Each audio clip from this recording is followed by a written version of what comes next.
Okay, good morning again. So I think what Dr. Michelle did was actually to reinforce what we had discussed in my initial conversation with you of how important it is that we get people with Hispanic ethnicity get engaged in clinical research. The disease pattern, forget about the drugs and the devices, the disease pattern is very different in Hispanics as it is to Caucasians. I'm talking about a disease pattern of a group of individuals that is you, not necessarily some abstract cohort of individuals. So let us get serious about getting engaged and involved in clinical research. And I'm going to share with you the impact of clinical research here in the Valley that it has had. And it's related to this particular disease. How many of your family members have been affected by it? Can you raise your hands? Okay. So practically every other person here, and maybe even more, have actually either their family member or their friend or somebody in the neighborhood have been affected by COVID-19. Okay, and what have we been able to do in terms of research here in the Valley to actually mitigate and to a certain extent prevent and treat this particular disease is what I would like to share with you. And again, an example of how we as a family and a team came together to actually respond to this particular pandemic. So the first case was actually reported in the world on December 30th, 2019. It was from this fish market in Wuhan, China. Confirmed that there is a cohort of about 11 or 12 patients on the 7th of January that indeed they do have COVID-19. COVID-19 is a disease caused by coronavirus. Okay, so when I use the word COVID-19, I'm talking about a cluster of symptoms which together consist of a disease. And the cluster of symptoms you know very well are from mild to severe, almost to the point where the person has to be put on a vent or ECMO or any other support. In United States, there was a guy, a 30-plus-year-old guy who went to Wuhan, China. And on the 15th, he arrived in Washington State. On the 15th of January, 2020, had the symptoms as he was on the plane. Typical symptoms of coronavirus. Around that time, as he landed in Seattle, he learned that the CDC has just released a memorandum, an alert, telling people that the coronavirus and what the symptoms are. He looked at those, and this is literally how it happened. I'm not making it up. He looked at those symptoms and he said, Jesus, I have those symptoms.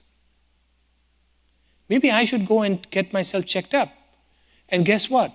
On January 19, 2020, he was diagnosed as having COVID-19 or the SARS-CoV-2 infection. That was the first case that was diagnosed in the United States. And that one particular case, here in the Valley, it happened on the March of 21st. If you recall, Judge Cortez got on a television interview at 9:30 p.m. to let the people know in Hidalgo County that the first case in March has been identified here in the Hidalgo County. We knew that once it was identified here, that it's going to spread all over the world, because we do not live among firewalls, we do not live in secluded societies. And we knew that what the outcome of this particular is going to be. Well, globally, what has happened since then? Since the January of 2020 up until now, globally we have over 254 million people who have been diagnosed positive with COVID.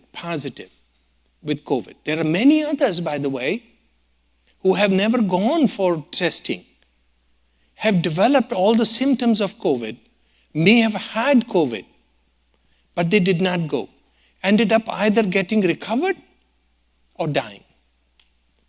So in our opinion, in the opinion of science, these numbers are still lower than what the actual burden of this disease is now and was back in January.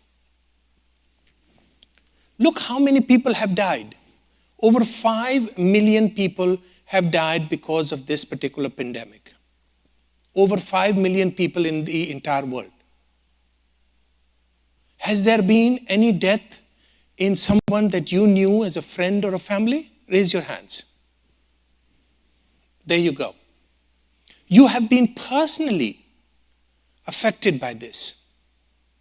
This has touched our home and our lives. Someone that we loved.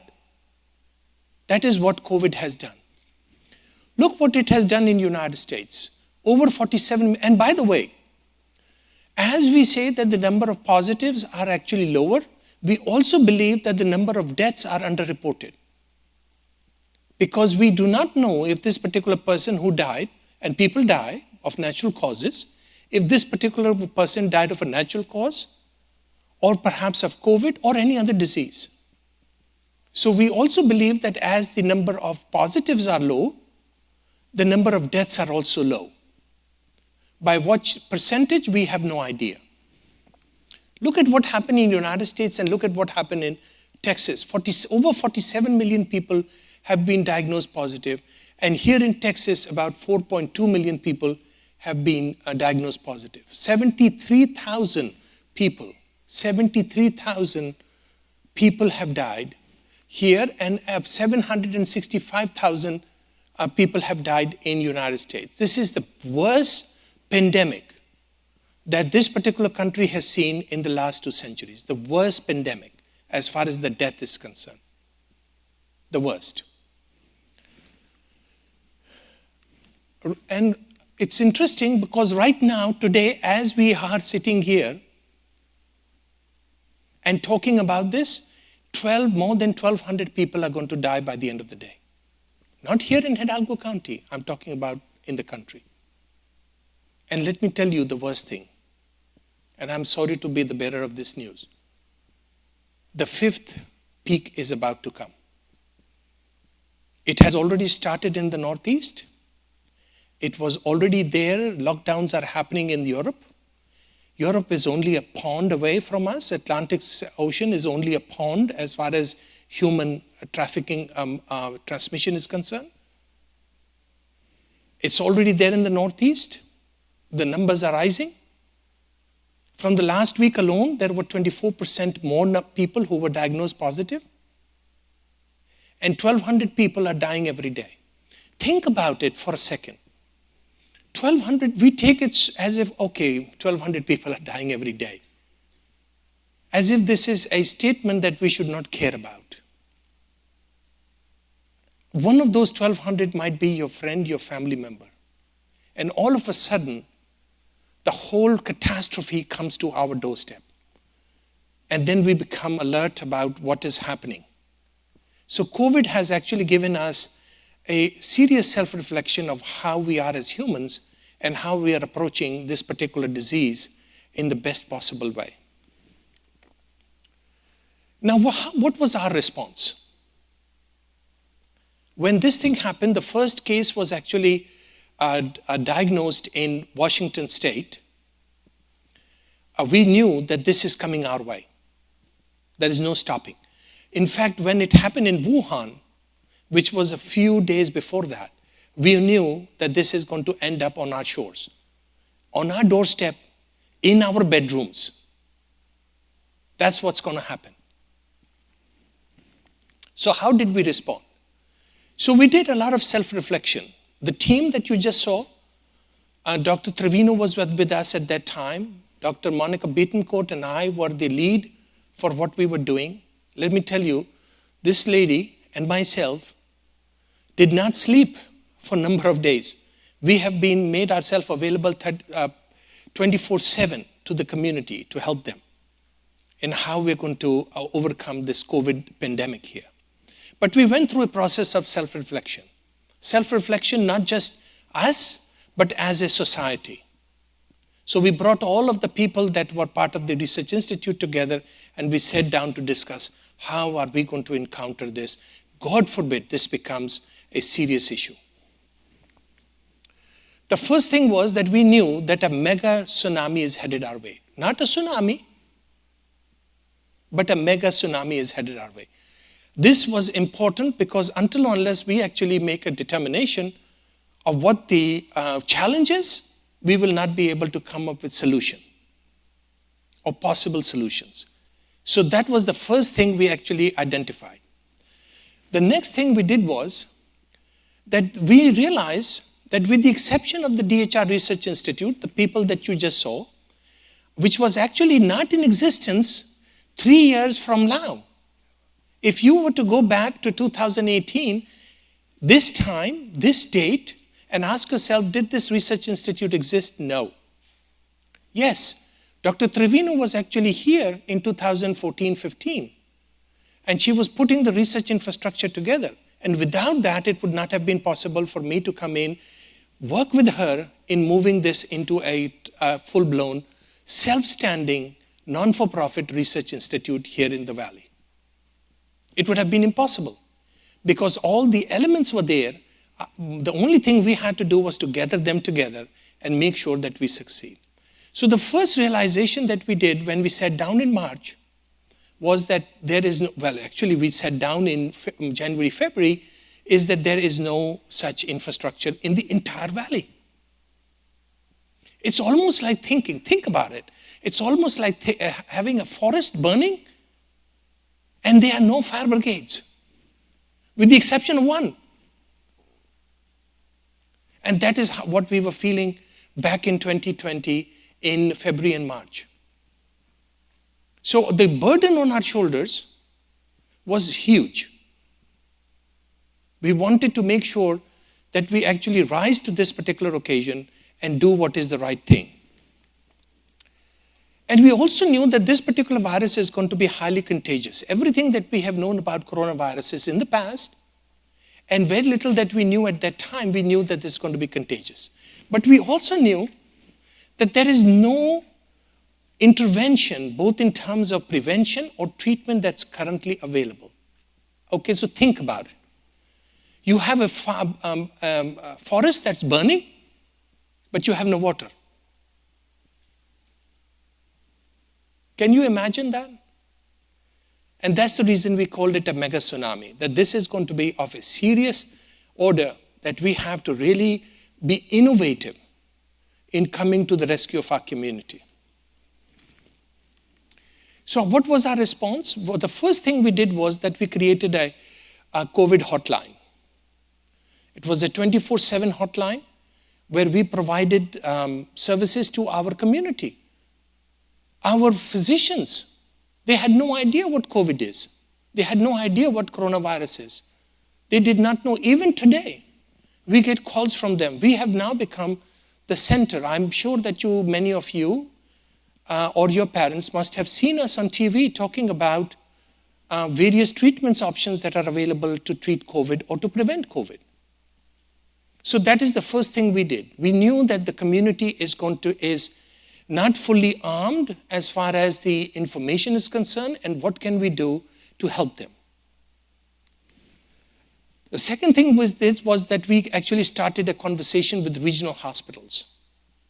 From all the way to Cameron County to Starr County and all the regional hospitals, we started a conversation with them and we said, listen guys, let's be honest.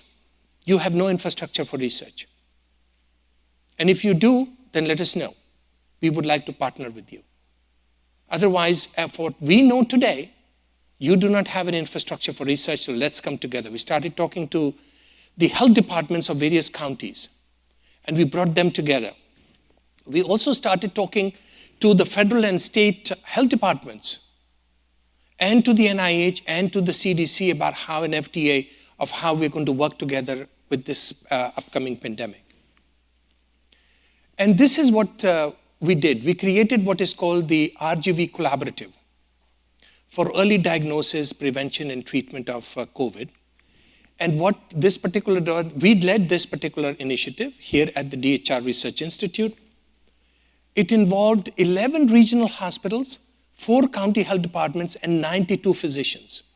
We all came together and said this is a community effort that we are putting together. We provided all the resources, by the way.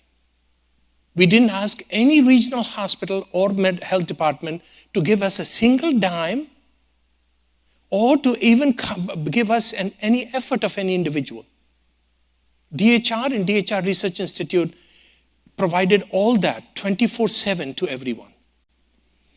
And then we, obviously, we started this becoming operational on March 23rd. On March 23rd, that is the day that the first case was identified here. Remember that. So we were ahead of when the first case was identified. This could not have happened overnight. A lot of conversations took place to establish this collaborative. And this is what this collaborative is.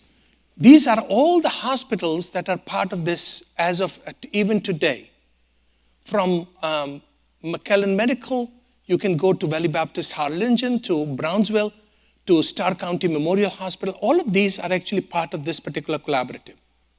Okay, now what does this mean? Does it mean that we get together once a month to actually have dinner at Santa Fe? No.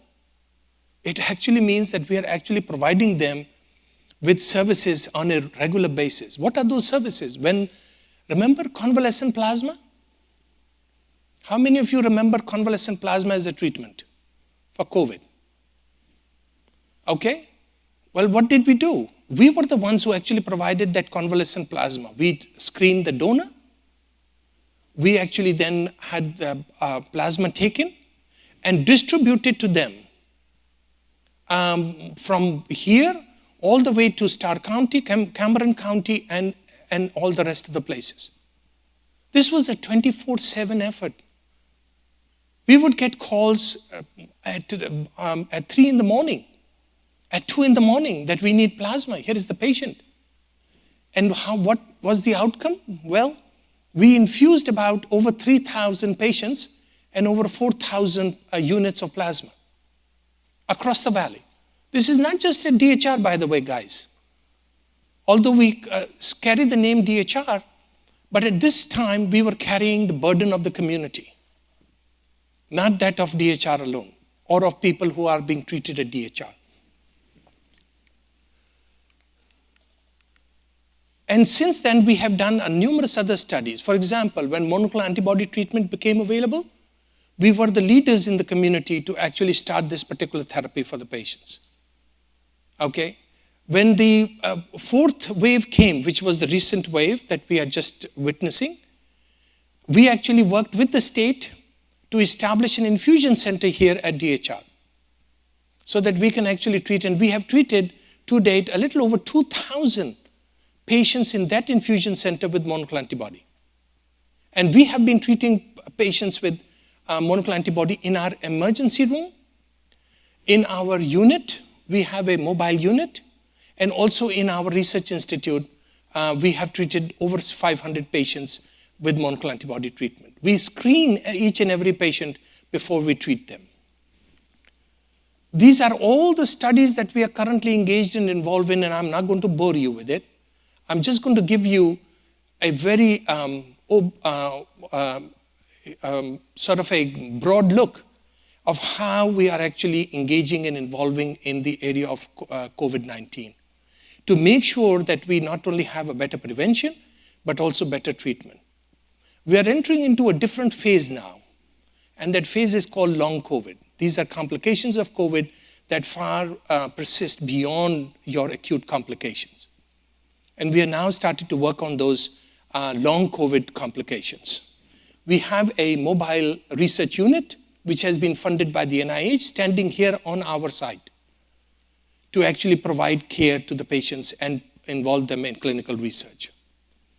When vaccines became available, You recall it was December of 2020 when the first vaccine was approved for emergency use authorization. Well, guess what? DHR raised its community effort to start the vaccination process.